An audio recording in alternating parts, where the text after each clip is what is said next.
प्यारे बच्चों, आपके अपने ऑनलाइन प्लेटफॉर्म लाइव क्लास में स्वागत है। प्यारे बच्चों, हम लोग कल एसएससी जीडी का प्रीवियस ईयर को देख रहे थे। उसी कड़ी को आगे बढ़ाते हुए आज हम लोग नेक्स्ट सेट देखेंगे। तो प्यारे बच्चों, उम्मीद है कि कल आप लोग ने वीडियो को देखा होगा। उसी सिलसिले को आगे बढ़ाते हुए आज आपका नेक्स्ट सेट पेपर को हम लोग पढ़ेंगे। तो पहला सवाल अगर आपको बोर्ड पर दिख रहा है, पहला सवाल क्या कह रहा है?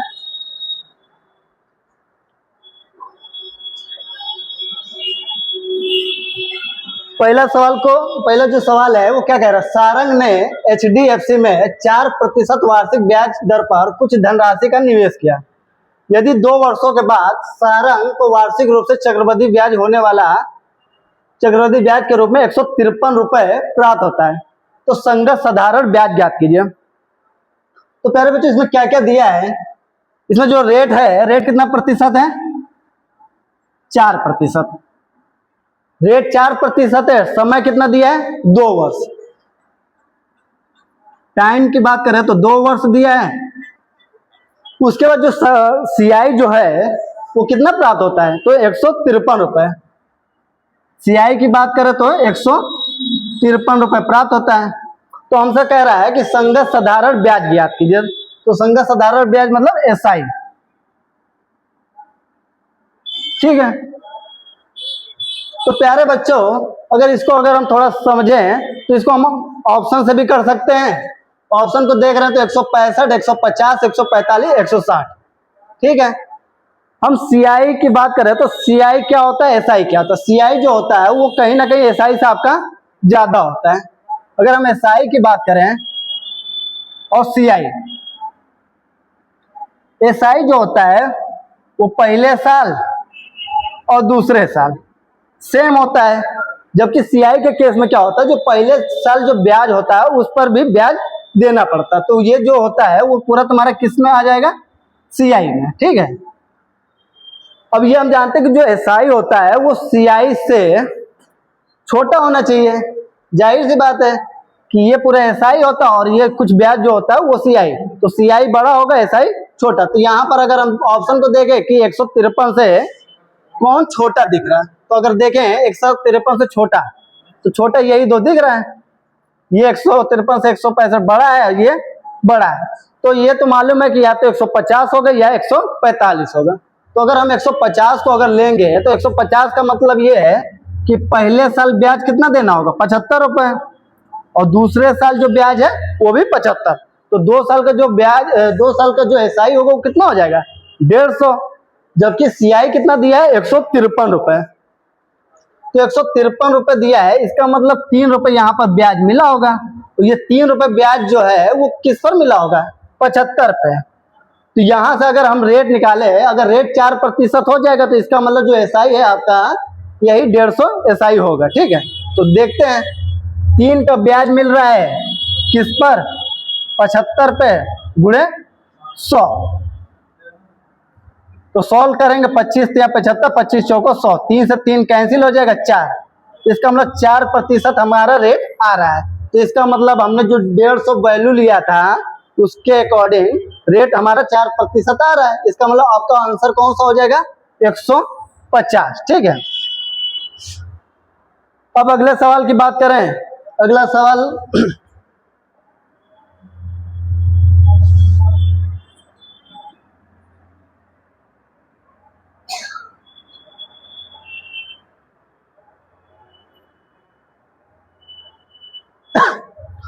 अगले सवाल जो है प्रॉफिट लॉस का सवाल है।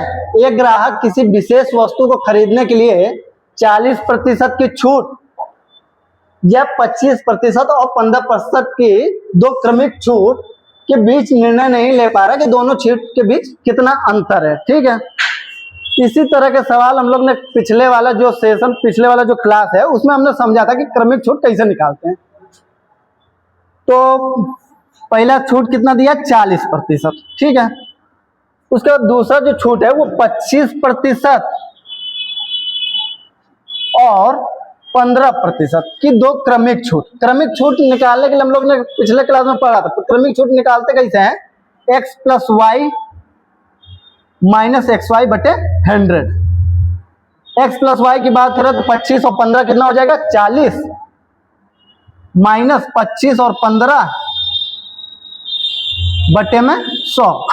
सॉल्व कराएंगे 25 चौको 100, 4 से काटेंगे 15 को, 4 तिया 12, पॉइंट लगाएंगे 4 सत्ते 28, 4 पचे 20, तो 40 में से 3.75 जाएगा तो कितना आ जाएगा 36.25। ठीक है, पहला जो छूट था वो 40%, दूसरा छूट निकाले 36.25%। अगर अंतर की बात करें तो अंतर कितना दिख रहा है तो 3.75। यही हमसे पूछ रहा है कि दोनों छूट के बीच में अंतर कितना है, तो 3.7%, यही आपका अंतर हो गया। तो ये आपका ये हो गया।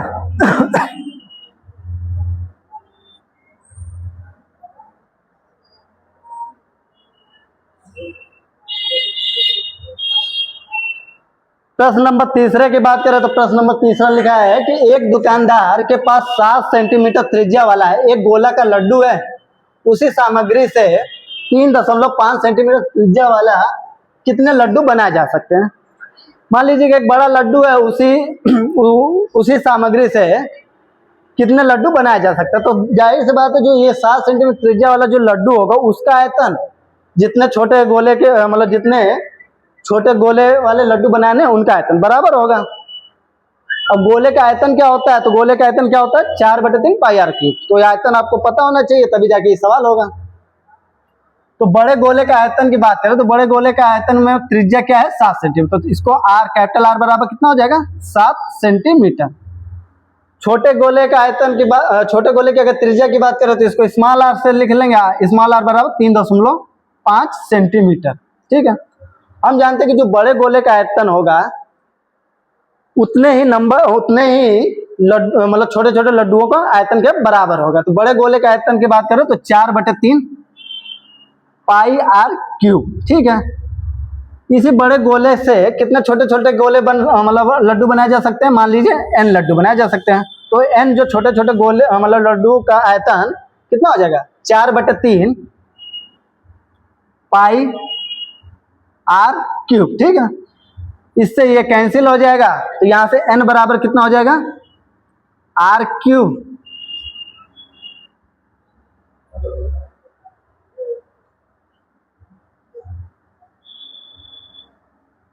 n बराबर क्या हो जाएगा कैपिटल आर क्यूब बटे में small r cube. Capital R cube की बात करें तो कैपिटल आर मतलब है बड़े वाले गोले की त्रिज्या। तो बड़े वाले गोले की त्रिज्या कितनी है 7, 7 का क्यूब मतलब 7 × 7 × 7। छोटे गोले की त्रिज्या 3.5 गुणे 3.5 गुणे 3.5। पॉइंट हटेगा तो ऊपर कितने जीरो हो जाएगा 3 जीरो। 7 से काटेंगे 7 पन्ना 35, 7 से काटेंगे 7 पन्ना 35, 7 से काटेंगे 7 पन्ना 35, 5 × 5 25, 25 चौको 100, 40 हो गया, 5×8 40। तो यहाँ से कितना आ रहा है n बराबर 8।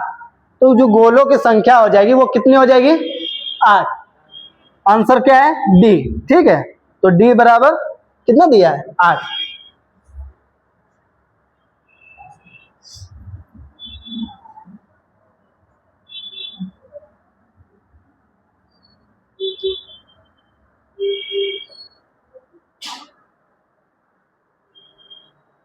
अब नेक्स्ट सवाल की बात करें तो नेक्स्ट जो सवाल है वो क्या है एलसीएम का सवाल है। वैल्यू दिया 672 और 7056 का एलसीएम क्या होगा। ठीक है, अगर मान लीजिए अगर ऑप्शन को हम थोड़ा देखें तो ऑप्शन बहुत लंबा लंबा ऑप्शन है और सब जो भी है इवन नंबर में है। तो इसका एक ही तरीका है कि इसको हम बेसिक से कर लें, ज्यादा आसान हो जाएगा चेक करने की अपेक्षा। अगर हम 7056 की बात करें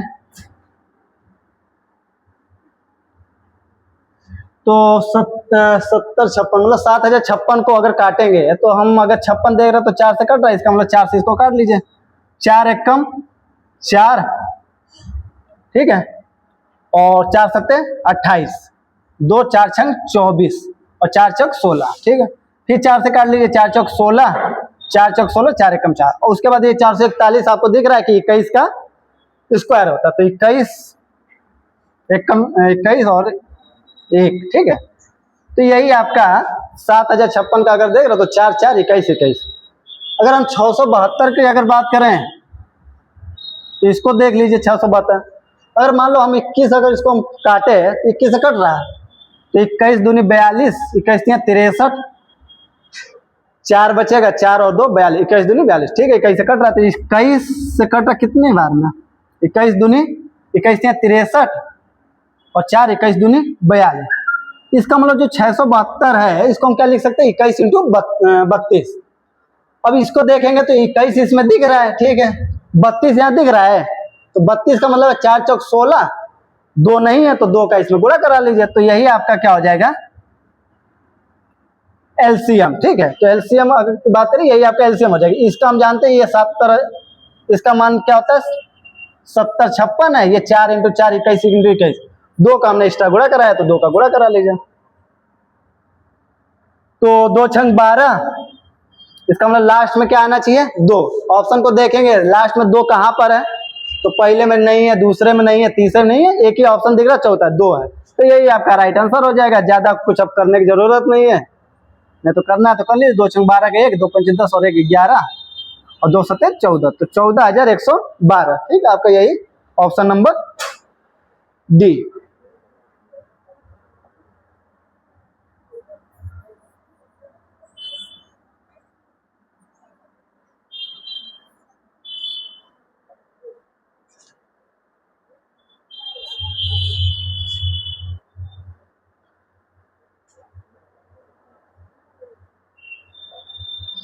नेक्स्ट सवाल की बात करें तो नेक्स्ट जो सवाल है वो तुम्हारा स्पीड, डिस्टेंस और समय, चाल, दूरी, समय का सवाल है।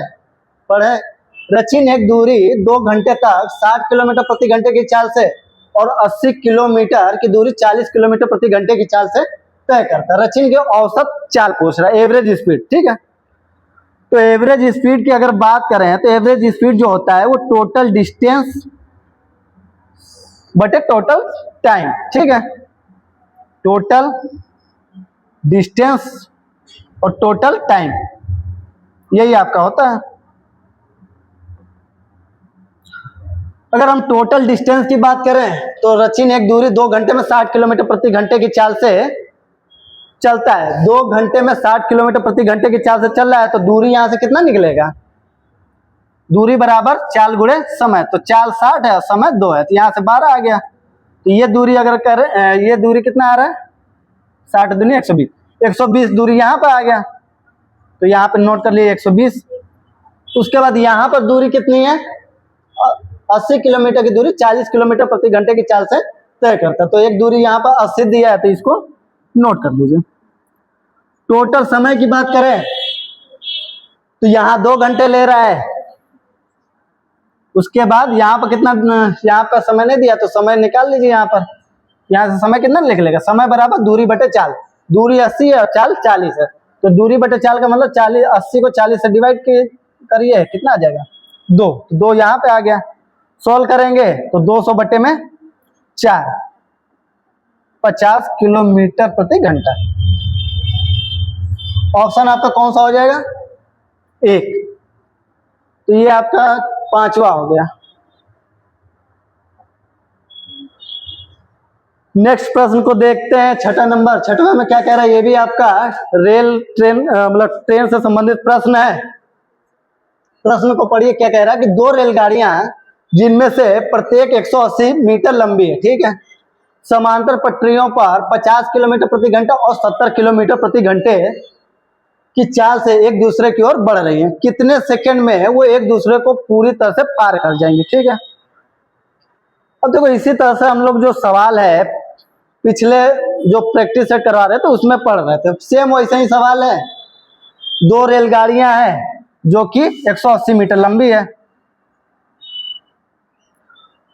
ये 50 की स्पीड से चल रही है,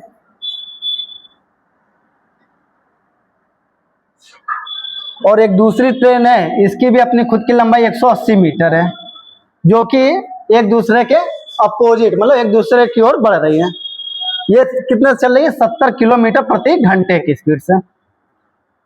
तो हम लोग रिलेटेड स्पीड का कॉन्सेप्ट लगाएंगे। दोनों जब ट्रेनें एक दूसरे की ओर आएंगे तो उस केस में जो उनकी चाल है वो जुड़ जाएगी, और जब भी दोनों ट्रेनें एक दूसरे मतलब एक ही दिशा में जाएगी, उस केस में जो चाल है वो घट जाती है, मतलब एक दूसरे का मतलब दोनों चालों का अंतर लेते हैं। ठीक है, तो यहाँ जो दोनों ट्रेनें एक दूसरे की ओर आ रही हैं, तो उस केस में हम क्या करेंगे, समय बराबर दूरी बटे चाल।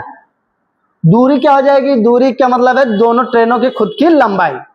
जब ये दोनों ट्रेनें क्रॉस करेंगी तो कुछ इस तरीके से एक इधर बढ़ेगी और एक इधर बढ़ेगी। ठीक है, तो ये जो दोनों ट्रेनों की अपनी खुद की दूरी मतलब खुद की अपनी लंबाई है, वही दूरी का काम करेगा। तो दूरी 180 और 180 कितना हो जाएगा, 360।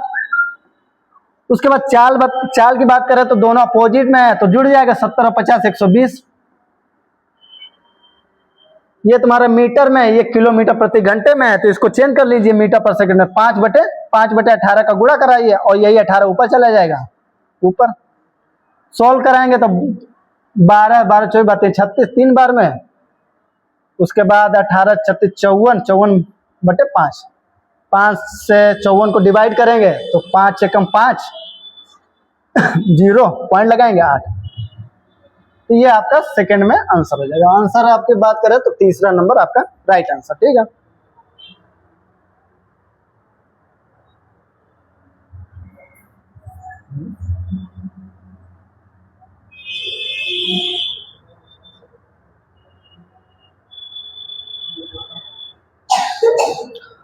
नेक्स्ट सवाल की अगर बात करें तो नेक्स्ट जो सवाल है बोर्ड पे आपका है, बहुत इजी सवाल है, कुछ करना ही नहीं इसमें। माइनस का 9 minus minus 60 minus minus plus हो जाएगा, और -12 का इससे डिवाइड करना होगा, तो ओवरऑल कितना आ जाएगा 12/60, और साइन किसका रहेगा, माइनस का। ठीक है, ये माइनस माइनस प्लस हो जाएगा, और प्लस 60 को डिवाइड अगर -12 से करेंगे तो 12/60, और साइन किसका रहेगा, माइनस का, तो -5।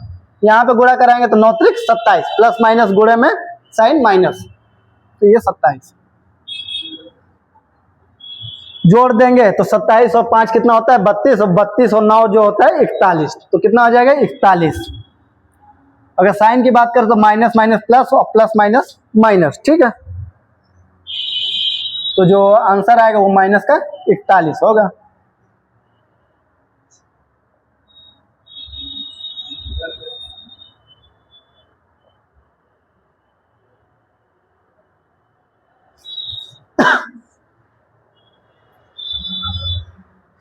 तो नेक्स्ट प्रश्न को देखते हैं। नेक्स्ट प्रश्न कह रहा है पेट्रोल के मूल्य में प्रति लीटर 60% की वृद्धि होती है, इसकी खपत में कितने प्रतिशत की कमी कर दी जाए कि इस पर होने वाले व्यय में केवल 12% की वृद्धि हो जाए। ठीक है, तो सेम सवाल हम लोग इसका भी प्रीवियस ईयर में पढ़ चुके हैं। मान लीजिए कि पहले जो पेट्रोल का दाम था वो कितना था, 100 रुपए लीटर, मान लिया 100 रुपए लीटर था। अब हुआ क्या है कि मान लीजिए कि कोई देशों में युद्ध हुआ, तो उसके कारण क्या हुआ, तेल के मूल्य में वृद्धि हो गई। कितनी हो गई, 60%। तो 100 रुपए का जो तेल अब मिलता था वो अब कितने का मिलेगा, 160 रुपए लीटर मिलेगा। यहां तक बात समझ में आ रही। अब हमसे कह रहा है कि इसकी खपत में कितनी प्रतिशत की कमी कर दी जाए कि इस पर होने वाले व्यय में केवल 12% की वृद्धि हो जाए। तो व्यय में 12% की वृद्धि का मतलब यह है कि मान लीजिए हम अगर पेट्रोल लेने गए तो जो पहले पेट्रोल कितने का था, 100 रुपए प्रति लीटर, कुछ कारणों के कारण अब उसकी में वृद्धि हो गई। अब वही तेल कितने का मिल रहा है, 160 रुपए प्रति लीटर, जबकि हम कितना देना चाहते हैं, हम इतना ही मतलब हम एक तरह से 12% ही मतलब वृद्धि करना चाहते हैं। कहने का मतलब पहले हम 100 रुपए खर्चा करते थे, अब हम कितना खर्चा कर रहे हैं, 100 में 12% की वृद्धि, कहने का मतलब है हम 112 रुपए ही देना चाहते हैं। तो जाहिर सी बात है जो तेल है वो आपको 112 रुपए के ही बराबर मिलेगा। कहने का मतलब है कि कहीं ना कहीं तेल जो है वो 1 लीटर से आपको कम मिलेगा। कितना कम मिलेगा, तो भाई कितना मिलेगा, 160 और 112 का डिफरेंस कितना हो जाएगा, 12 और 20 48। ठीक है, यही हमको कम करना पड़ेगा। कहां से, 160 से, गुणे कितने प्रतिशत की कमी करनी पड़ेगी, तो प्रतिशत है तो इसका मतलब 100 का गुणा, तो यही हमको कम करना पड़ेगा। 0 से 0 16 32 16 48 30% की कमी करनी पड़ेगी। तो आपका आंसर कौन सा है? दूसरा नंबर, ठीक है।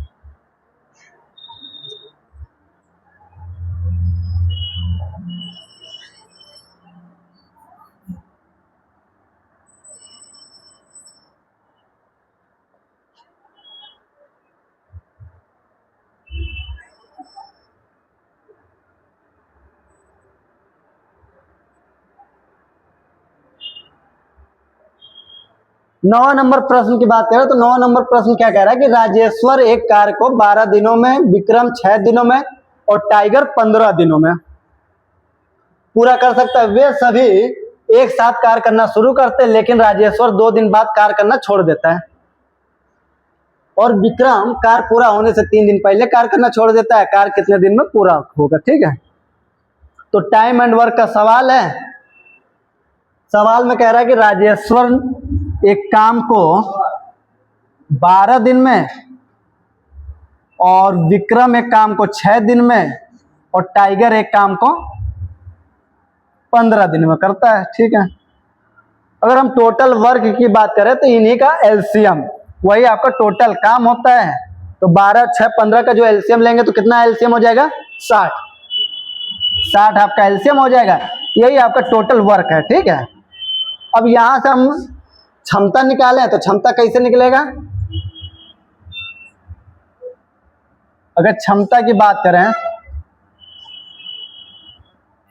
तो रवि किसी काम को 12 दिन में करता है और 60 काम कराने हैं, तो एक दिन की उसकी क्षमता की बात करें तो 12/60, 60 से 12 को भाग करेंगे तो रवि की क्षमता आ जाएगी, ठीक है।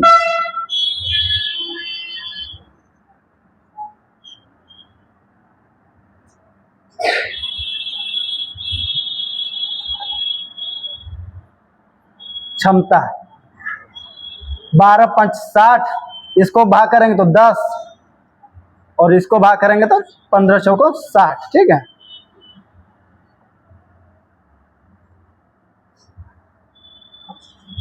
टोटल वर्क तुम्हारा कितना था? 60, ठीक है।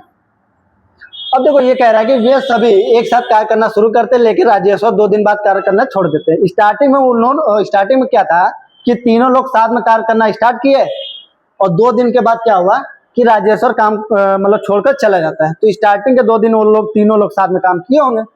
तो अगर स्टार्टिंग के 2 दिन अगर तीनों लोग साथ में काम करेंगे तो 3 दिन में वो तीनों लोग कितना काम कर लेंगे? तो 10 और 5 15 4 19 क्षमता से 3 दिन अगर करेंगे तो 10 और 4 14, 14 5 19 से क्षमता से 3 दिन करेंगे तो कितना काम हो जाएगा? 57, ठीक है।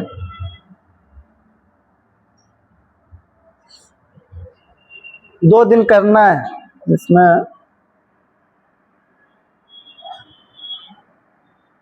स्टार्टिंग में राजेश्वर 2 दिन बाद कार्य करना छोड़ देता, तो 2 दिन तीनों जो है वो साथ में काम किए होंगे।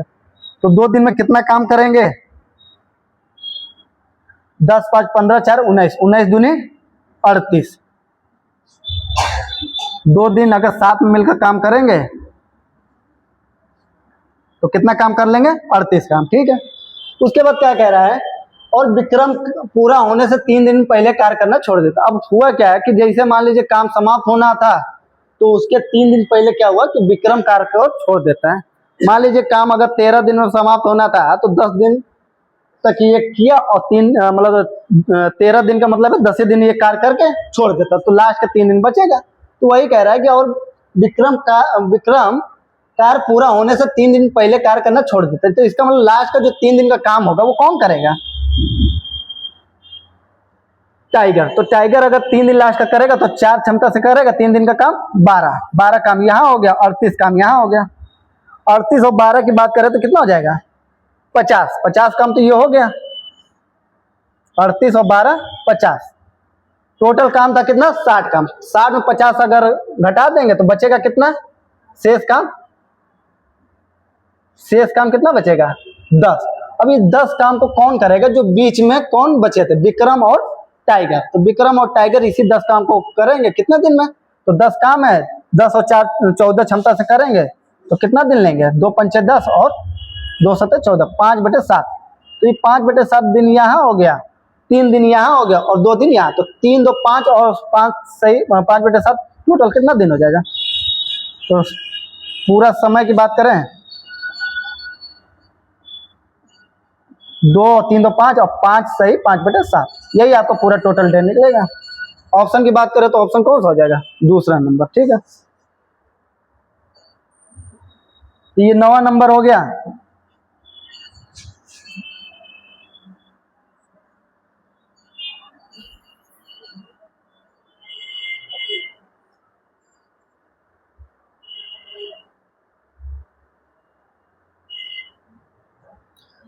सवाल नंबर 10वें की बात करें तो सिंपल सवाल है ये भी। 16, 10 को 5 से डिवाइड करेंगे तो 2 और 3 दूनी 6, तो जोड़ेंगे 16 2 18, 18 में 6 गया 12, तो आपका राइट आंसर कितना हो जाएगा, 12, ठीक है।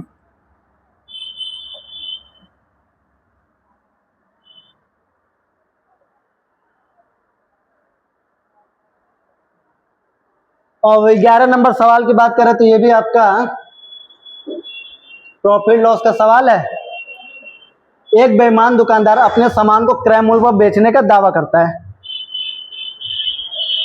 हालांकि वो एक ऐसे बाट का उपयोग करता है जिसका वजन वास्तव में उस पर लिखे वजन से 26% कम है, तो उसका लाभ प्रतिशत ज्ञात कीजिए।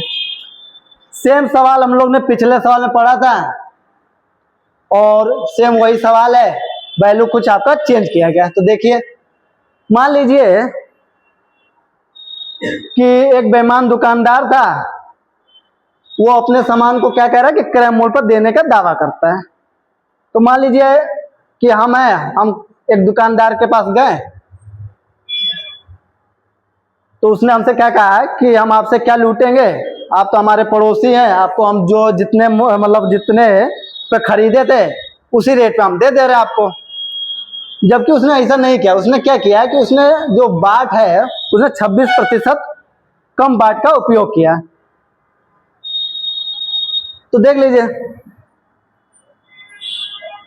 मान लीजिए कि 100 रुपए की कोई चीज है,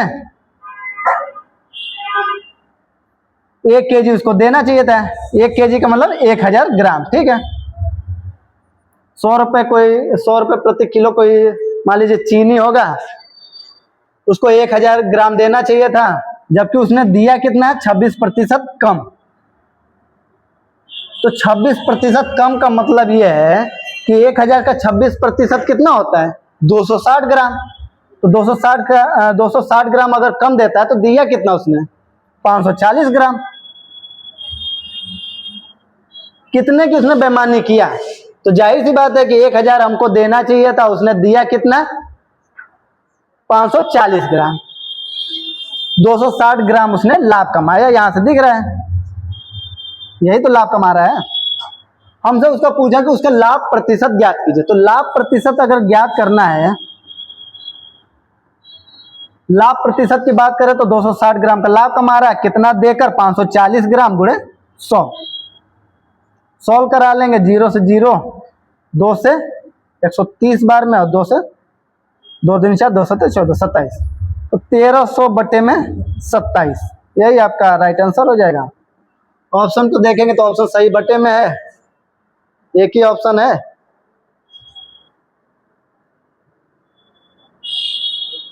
ये चौथा नंबर, ठीक है।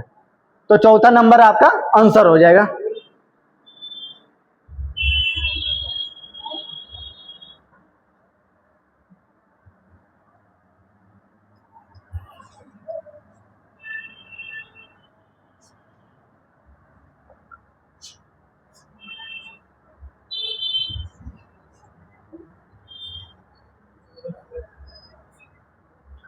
नेक्स्ट सवाल की बात करें तो 12 नंबर सवाल दिख रहा है, सिंप्लीफिकेशन का सवाल है। देखते हैं इसको। 84 भागे 6 गुणे 91 बटे में 7 प्लस 16 बटे में 2 और 8 में 6। ऐसे सवालों को वही है कि आप छोटे ब्रैकेट को सॉल्व करते हुए बड़े ब्रैकेट की ओर बढ़ें, ठीक है। अगर हम इसको बात करें तो 84 भागे 6 तो कितना होता है, 14। 14 छंग 84, ठीक है। गुड़े लगा दिया, गुड़ा हो गया। 91 को 7 से भाग करेंगे तो 13 सत्ते 91, 2 अट्ठे 16 और 8 में 6 गया 2, 14 गुड़े 8 दूनी 16 और 13 29, गुड़ा करा देंगे। गुड़ा कराएंगे तो 4 9 36, लास्ट में 6 आ रहा है। इसका मतलब यूनिट डिजिट 6 जिसमें दिख रहा है वही आपका राइट आंसर हो जाएगा। यहाँ पर क्या दिख रहा है 426, यहाँ भी 6, इसका मतलब है गुड़ा कराएगा। 14 9 126 होता है, 6 की कितना 126 का 6 12, ठीक है।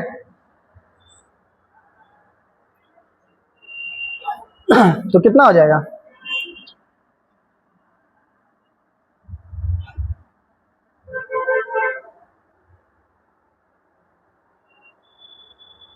14 9 126, 6 12 कैरी, 14 दूनी 28 और 12 40, तो 406 आपका right answer, option number D, ठीक है।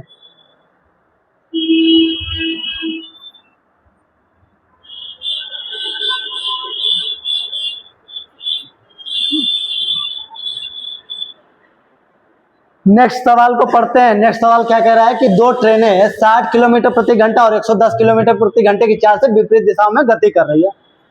एक ट्रेन की लंबाई 360 मीटर है, उन्हें एक दूसरे को पार करने में 21 सेकंड का समय लगता है, तो दूसरी ट्रेन की लंबाई। दो ट्रेनें हैं, एक की स्पीड है 60 किलोमीटर प्रति घंटा और जिसकी लंबाई है 360 मीटर, उन्हें एक दूसरे को पार करने में 21 सेकेंड का समय लगता है, ठीक है। विपरीत दिशा में गति कर रही है, मतलब एक अगर इधर चल रही है तो दूसरी इसके अपोजिट। इसकी अगर चाल की बात करें तो 110 किलोमीटर प्रति घंटा। कह रहा दूसरी ट्रेन की लंबाई ज्ञात कीजिए, तो मान लीजिए दूसरी ट्रेन की लंबाई x है, हमसे लंबाई ज्ञात करना है। हमने रिलेटिव स्पीड का कॉन्सेप्ट बताया कि जब दोनों ट्रेनें एक दूसरे की ओर मतलब एक दूसरे की ओर बढ़ेंगी तो जो चाल होगा वो मतलब जुड़ जाएगा। तो यहां से अगर हम समय की बात करें, समय कितना ले रहे हैं 21 सेकंड, तो समय बराबर दूरी बटे में चाल, ठीक है। समय की बात करें तो 21 सेकंड ले रहा है और दूरी की बात करें तो ट्रेनों की खुद की लंबाई ही दूरी का काम करेगी, तो 360 प्लस x।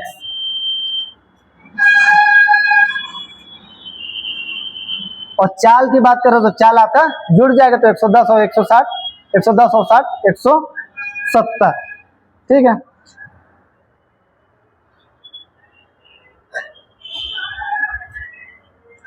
अब ये देखिए किलोमीटर प्रति घंटे में है, जबकि हमको दूसरी ट्रेन की लंबाई चाहिए मीटर में, तो ये किलोमीटर प्रति घंटे को अगर मीटर पर सेकंड में गुणा कराएंगे तो 5/18 का गुणा कराना पड़ेगा और ये 18 ऊपर चला जाएगा। अब इसको हम सॉल्व करेंगे तो क्या होगा 21 गुणे 170 गुणे 5 बटे में 18 और बराबर में क्या हो जाएगा 360 प्लस x, ठीक है। 3 सत्ते 21, 3 से काटेंगे 3 छक 18, 2 से काटेंगे 2 3 6, 2 अट्ठे 16 और 2 पंचे 10 और 85 बटे में 3 बराबर 3। अब इसको सॉल्व करा देंगे। 85 और 35 का अगर गुणा की बात करें तो गुणा देखिए 85 और 35 का, 85 और 35, 5 × 5 25, 5 40 और 42, 3 5 15,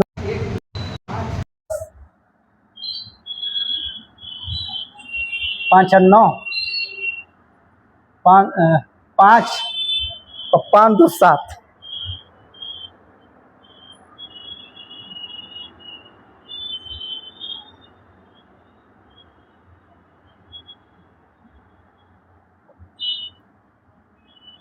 5 25 के 5, 2 15 40 और 2 42, ठीक है।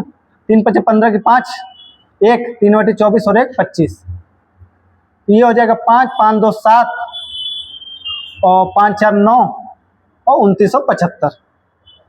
इसका मान कितना आ रहा है 2975 भागे 3 बराबर 360 प्लस x। 3 से काटेंगे तो 3 9 27 और 3 9 27 और 3 एकम 3 6 18 3 6 18। तो x के मान अगर यहाँ से निकालेंगे तो x का मान कितना निकलेगा 991 में 991.66 में 360 घटा दीजिए तो 0.66 और 1 9 में 6 गया 3 और 9 में 3 6, तो 631.66, यही आपका राइट आंसर हो जाएगा। कैलकुलेशन आपको करना ही पड़ेगा जो है। मान लीजिए कि इसमें अगर टाइम आपका लग रहा है तो वो सभी बच्चों का टाइम लगेगा। कैलकुलेशन वाला सवाल है।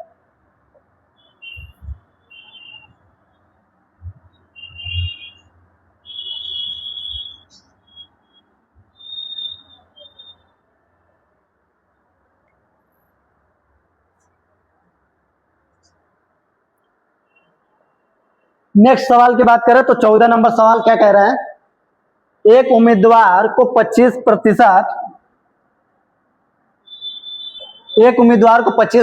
अंक प्राप्त होता है और वो 68 अंकों से अनुत्तीर्ण हो जाता है, जबकि एक दूसरे उम्मीदवार जिसे 50% अंक प्राप्त होता है और परीक्षा उत्तीर्ण करने के लिए आवश्यक न्यूनतम अंक से 42 अंक अधिक प्राप्त होता है।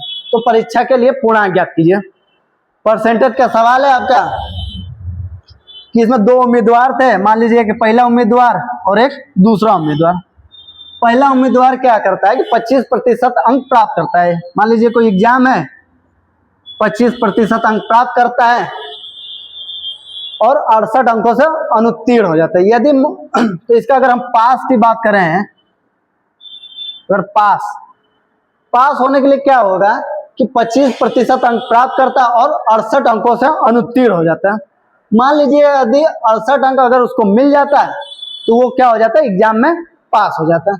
तो मान लो इसको अगर 68 अगर हमने इसको दे देंगे तो ये पास हो जाएगा। जाहिर सी बात है कि 68 से फेल हो रहा था, अगर पास कराना तो 68 नंबर इसको मिल जाएगा तो पास हो जाएगा। अब दूसरे के लिए क्या कह रहा है कि दूसरा जो उम्मीदवार है वो 50% अंक प्राप्त करता है। पाता क्या है कि वो आवश्यक न्यूनतम अंकों से 42 अंक अधिक प्राप्त करता है।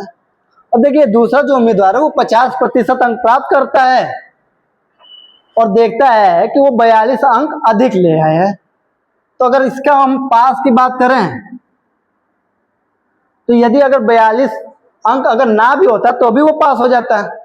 जाहिर सी बात है 42 अधिक लाया है तो इसको 42 घटा दीजिए, तब भी कोई प्रभाव नहीं पड़ेगा, तब भी ये पास रहेगा। दोनों का पास मतलब दोनों पास, मतलब यहाँ भी पास यहाँ भी पास, इसको बराबर कर लीजिए। यहां से सॉल्व करेंगे 42 इधर आएगा तो कितना हो जाएगा 60 और 40 110, ठीक है। और 50 में 25 उधर जाएगा तो 25%। हमको पूर्णांक निकालना, जो पूर्णांक होता है वो अपने आप में 100% होता है, ठीक है। इसका मतलब हम 100% की वैल्यू निकाल दे तो वही आपका आंसर हो जाएगा। तो 25% 110 के बराबर है तो 100% का मतलब है 4 का मल्टीप्लाई, तो ये भी 100% हो जाएगा बराबर इसका में भी 4 का मल्टीप्लाई तो 440। तो यही आपका आंसर हो जाएगा। पूर्णांक की बात करें तो कितना हो जाएगा 440।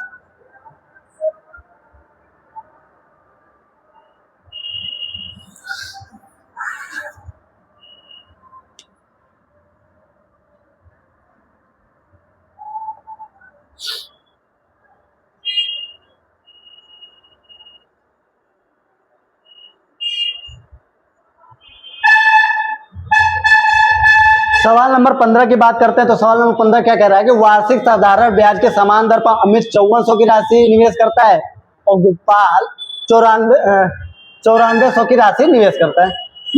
यदि 4 वर्ष के अंत में गोपाल को अमित से 400 अधिक ब्याज प्राप्त होता है तो वार्षिक ब्याज की दर ज्ञात कीजिए। जिसने पहले वाली जो वीडियो जो पहला वाला जो क्लास है देखा होगा तो वो इस सवाल को आसानी से कर सकता है। तो हम सवाल को अगर देखें तो अमित ने कितना निवेश किया, 5400 रुपए, ठीक है। गोपाल ने कितना निवेश किया, 9400 रुपए। अब 4 वर्ष के अंत में क्या पाया कि गोपाल को अमित से 400 अधिक ब्याज प्राप्त होता है। अच्छा ये बताइए 400 अधिक ब्याज क्यों प्राप्त हुआ होगा? जाहिर सी बात है कि गोपाल ने ज्यादा पैसा इन्वेस्ट किया है, किसके, अमित का, मतलब अमित ने 5400 निवेश किया है और गोपाल ने 9400 रुपए। तो भाई मतलब पैसा अगर ज्यादा इन्वेस्ट करेगा तो उस हिसाब से ब्याज भी उसको अधिक प्राप्त होगा। तो कितना अधिक इन्वेस्ट किया है, तो यहाँ से हमको दिख रहा है 4000 रुपए। 4000 रुपए अधिक इन्वेस्ट किया है, इसी कारण जो ब्याज है वो मिल रहा है। तो ब्याज कितना अधिक मिल रहा है, तो 480 रुपए ब्याज अधिक मिल रहा है। हमसे रेट पूछ रहा है, तो रेट पूछ रहा है तो रेट के लिए क्या करते हैं, रेट के लिए अब देखिए 4000 रुपए है वो आपका अमाउंट के रूप में, मतलब जो प्रिंसिपल के रूप में काम करेगा। इसी 4000 के कारण 480 रुपए अधिक ब्याज मिल रहा है। समय कितना है, 4 साल। रेट के लिए हमको मालूम क्या होना चाहिए कि 1 साल का ब्याज बटे मूलधन गुणे 100, इतना मालूम होना चाहिए। 4 साल का अगर ब्याज 480 रुपए है, 4 साल का ब्याज 480, तो 1 साल का ब्याज, 1 साल का ब्याज की बात कर रहे हैं तो 4 से डिवाइड कर दीजिए 480 में, तो कितना आ जाएगा, 180 में 4 का डिवाइड कर दीजिए, 4 एकम 4, 120 रुपए। तो 1 साल का ब्याज 120 मान रख दीजिए। 120 बटे प्रिंसिपल कितना है, 4000 गुणे 100। 2 जीरो से 2 जीरो कैसे, 4 4 3 12। इसका मतलब रेट कितना आ रहा है, 3%। ऑप्शन नंबर बी, ठीक है।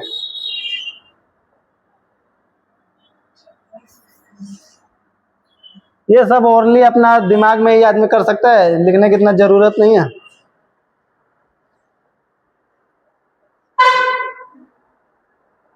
सवाल नंबर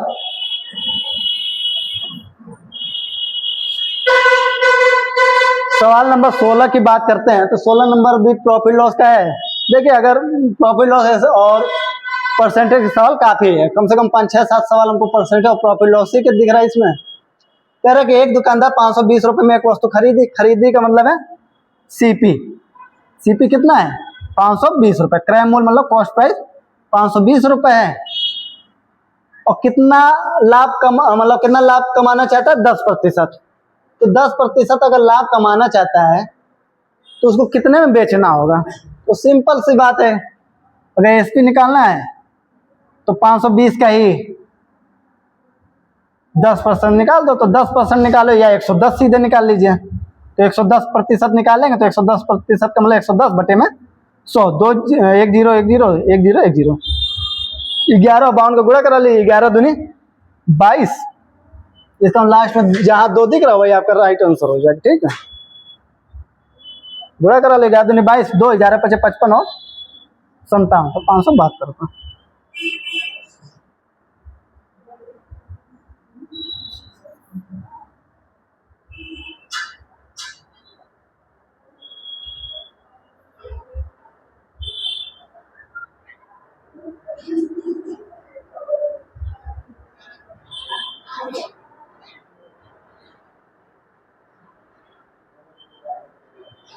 सत्रह नंबर की बात करें तो 17 नंबर क्या कह रहा है, एक कक्षा के 48 विद्यार्थियों की औसत आयु 22 वर्ष है। यदि शिक्षक की आयु भी सम्मिलित कर ली जाए तो संपूर्ण समूह की औसत आयु 23 वर्ष हो जाती है। शिक्षक की आयु ज्ञात कीजिए। एवरेज का सवाल है। देखिए एक कक्षा के 48 विद्यार्थियों की औसत आयु कितनी है, 48 स्टूडेंटों की जो औसत आयु है वो 22 वर्ष है, ठीक है। अब हुआ क्या है कि एक शिक्षक भी शामिल हो गया जिससे उनकी जो एवरेज आयु है वो क्या हो गई, 23 वर्ष हो गई। एक टीचर के शामिल होने पर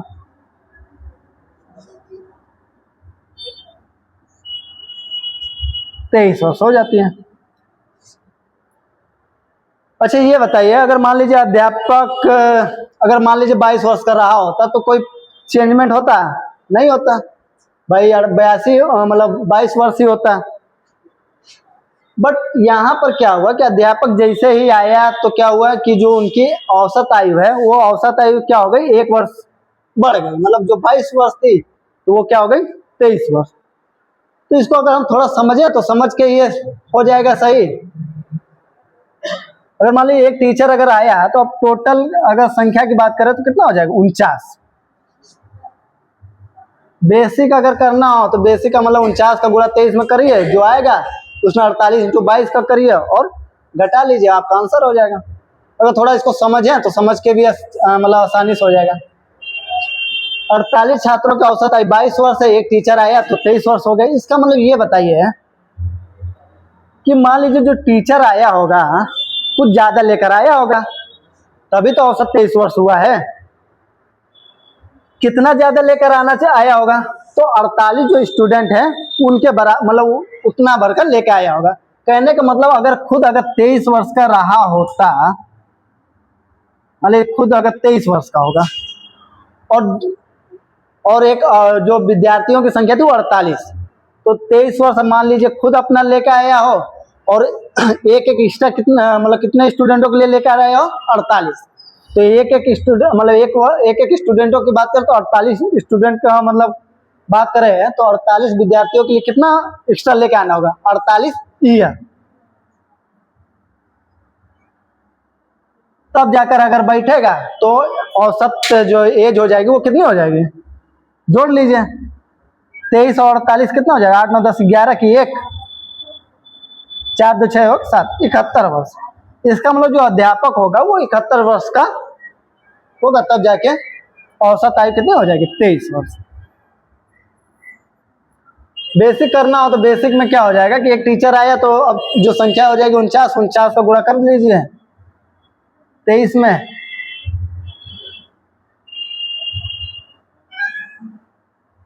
और पहले कितना था 48 × 22, जो आएगा आपका वही आपका आंसर हो जाएगा। ठीक है, तो ये भी एक तरीका है इसमें है कि गुणा कराना, थोड़ा समझना है तो समझ के भी कर सकते हैं।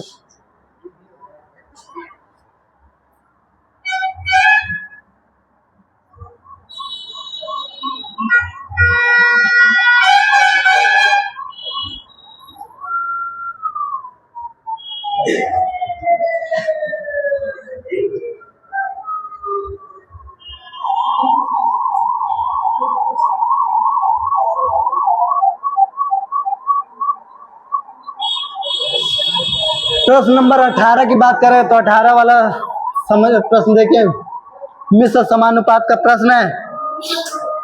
कह रहा है कि एक किले में 150 पुरुषों के लिए 85 दिनों के भोजन का प्रबंध था। 15 दिनों के बाद 25 पुरुष किले से चले गए, बचा हुआ भोजन कितने दिन तक चलेगा। ऐसे सवालों के लिए हम शेष मान के ही करें तो बेहतर होगा। शेष का मतलब है कि जितने दिन, शेष का मतलब ये है कि देखिए एक किले में कितना था, 150 पुरुष था, 85 दिन का भोजन का प्रबंध था। कहने का मतलब 150 पुरुष 85 दिन तक अगर भोजन करते तो भोजन क्या होता, पूरा खत्म हो जाता।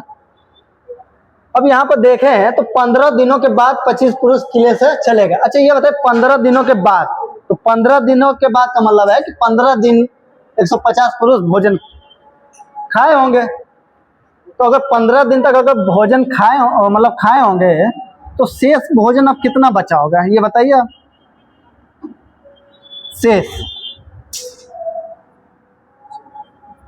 शेष बचा भोजन की बात करें,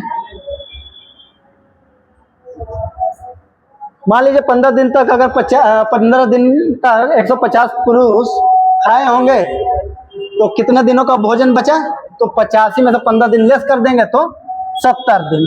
ठीक है, 70 दिनों का भोजन बचा है। कितने पुरुष हैं, 150 पुरुष। ठीक है, तो एक तरह से इतना ही भोजन बचा है। अब इस भोजन के लिए क्या हुआ कि 15 दिनों के बाद 25 पुरुष किले से चले गए। अगर 25 पुरुष किले से चले गए तो पुरुषों की संख्या कितनी हो जाएगी? 125। अब यही 125 पुरुष कितने दिन में भोजन, मतलब कितने दिन, 125 पुरुष के लिए कितने दिन तक भोजन रहेगा? तो मान लीजिए x दिन तक भोजन चलेगा। सॉल्व कराएंगे तो 25 25 125, 25 से 25 छक्का 150, ठीक है। 5 से काटेंगे तो 5 एक कम 5, 5 चौका 20। तो x की वैल्यू की बात करें तो 14 छंग 84, ठीक है।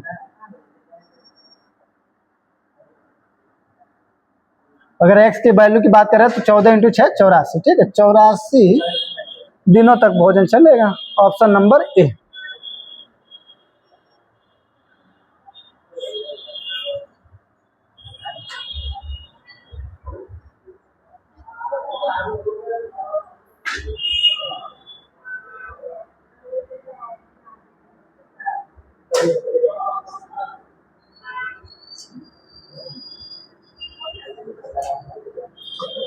तो सवाल नंबर 19 की बात करें तो सवाल नंबर 19 क्या कह रहा है कि 7A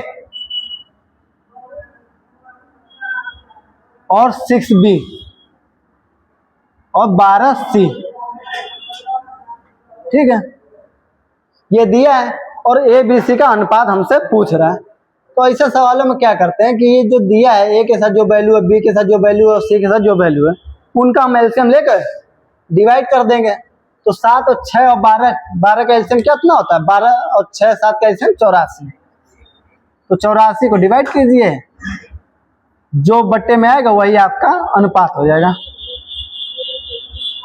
तो 7 से काटेंगे तो 12 सत्ते 84, तो ये बट्टे में 12, और 6 से काटेंगे तो 14 छंग 84, तो B बराबर 14 और 12 सत्ते 84, तो C बट्टे में 7। तो जो बट्टे में वही उनका अनुपात हो जाता है। तो 12 14 7 यही आपका अनुपात हो जाएगा। तो ऑप्शन नंबर चौथा, ठीक है।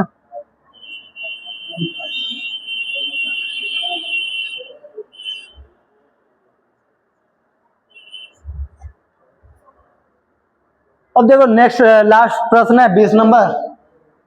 ये भी आपका प्रीवियस ईयर जो हम लोग सेट पेपर लगा रहे थे उसमें सेम सवाल था।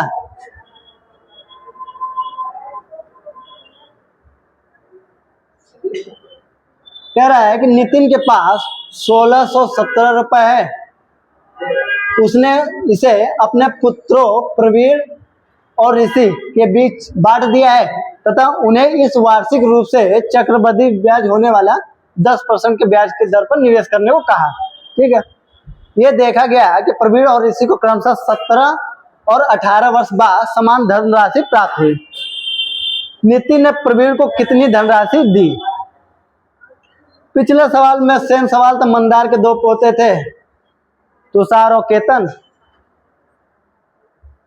एक 11 वर्ष का था, एक 10 वर्ष का था, 22 वर्ष बाद उनको समान धनराशि प्राप्त होती है। तो सेम वही सवाल है। इसमें हमको एक, इसमें सीधे सीधे उसने दे दिया है कि 17 और 18 वर्ष बाद समान धनराशि प्राप्त होगी। तो देख लीजिए रेट कितना दिया है आपका। रेट की बात करें तो रेट 10%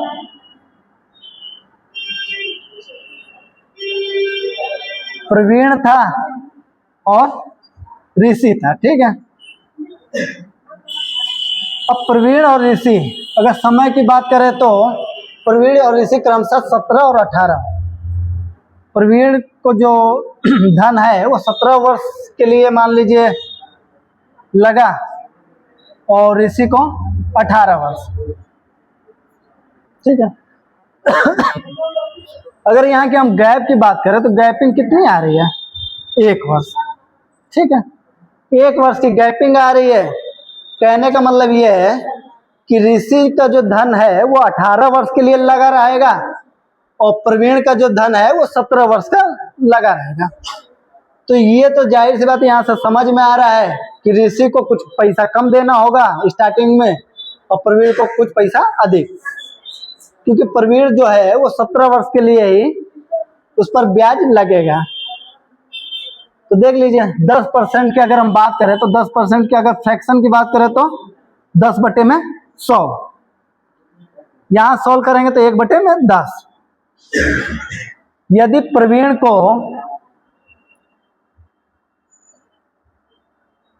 प्रवीण को कितना रुपए देना होगा? 10 रुपए। ऋषि को 10 रुपए, तो प्रवीण को कितना देना होगा? 11 रुपए। ठीक है, दोनों की बात करें तो कुल टोटल कितना रुपया देना पड़ रहा है? 11 10 21। जबकि नितिन के पास 1617 रुपए है, जबकि दोनों के पास कितना रुपए है? 21। 21 बराबर कितना हो जाएगा? 1617। मान लीजिए नितिन जो है दोनों को कितना रुपए देता है? एक तरह से 1617, जबकि हमारे अकॉर्डिंग 11 और 10 21 रुपए।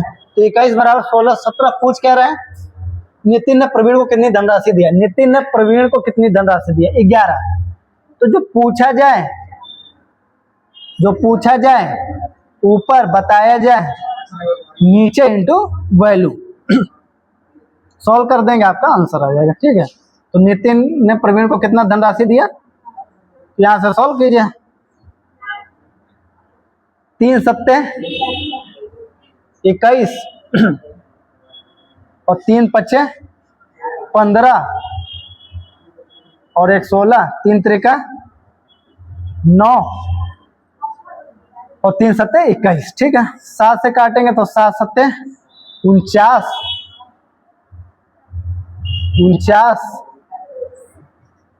और 47। थोड़ा इसको देखिए,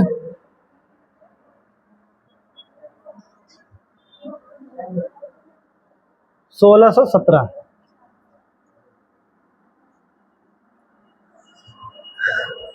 तीन से काटेंगे 3 सत्ते 21, 3 से काटेंगे 3 पचे 15, 1 3 त्रिका 9, 3 9 27। ठीक है, 7 से आप काटेंगे तो 7 सत्ते 49, 4 7 सत्ते 49 77। तो 77 को 11 में गुणा कराएंगे तो 11 सत्ते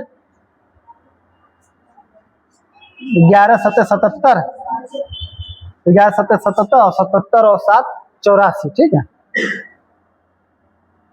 तो 847 रुपये।